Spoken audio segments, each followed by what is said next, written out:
আসসালামু আলাইকুম গাইস। ছেলেকে জিজ্ঞেস করলাম আজকের বাজার কি, বলতেছে ভুরি। যে কোনো বাজার নিয়ে আসলে ও খুব এক্সাইটেড দেখার জন্য।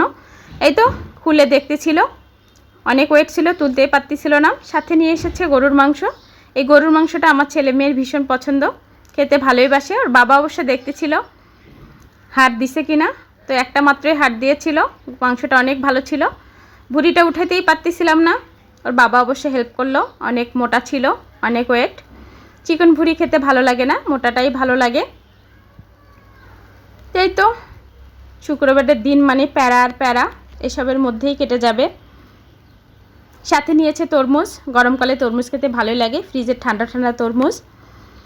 এই তো আজকের বাজার, একটা কলা একটা আপেল, সাথে ছিল বিস্কুট, মিটিংয়ে পেয়েছে।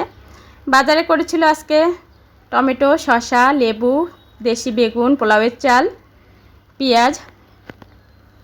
তো দেখি তরমুজটা কীরকম, আমি খুলতেছিলাম। দেখেন তরমুজের কালারটা অনেক টসটসে লাল ছিল, খেয়েও দেখলাম অনেক মিষ্টি।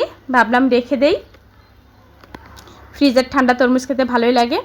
তারপর তাড়াহুড়া করে ধুয়ে নিলাম, কেটে নিলাম, যেহেতু গন্ধ বের হতে পারে। এই তো উঠাই দিলাম সিদ্ধর জন্য, গন্ধটা লাগবে না, পরে কেটে নিব এখন সুন্দরভাবে। তারপরে পাশে মাংস উঠাই দিলাম, দুই ছেলে উঠে দিলাম, যেহেতু দুপুরের টাইম হয়েছে খাওয়ার।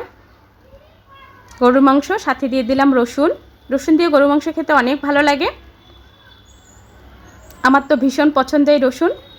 এই তো খাবার রেডি করে ছেলে মেয়েকে ডাকলাম খাওয়ানোর জন্য, ওদের খাওয়াতে পারলে অনেক শান্তি লাগে। এই তো ছেলে মেয়ে খাচ্ছে আর আমি ভিডিও ক্লিপটা নিয়ে নিলাম। এর মাঝে অবশ্য ফোন এসেছিল, কেটে দিলাম। তাই তো গরম গরম খেতে ভালো লাগে, ছেলে মেয়ে খাচ্ছে। মেয়ের অবশ্য, ছেলে রিভিউ দিচ্ছে, মেয়ের অবশ্য লেবুটা খুব পছন্দ, ওর জন্য লেবু সবসময় রাখতে হয়। রিভিউ দিচ্ছে। তো আপনাদের মাঝে ভিডিওটা শেয়ার করলাম। শুক্রবার মানেই আমার কাছে পাড়া, আপনারা কি বলেন? আল্লাহ।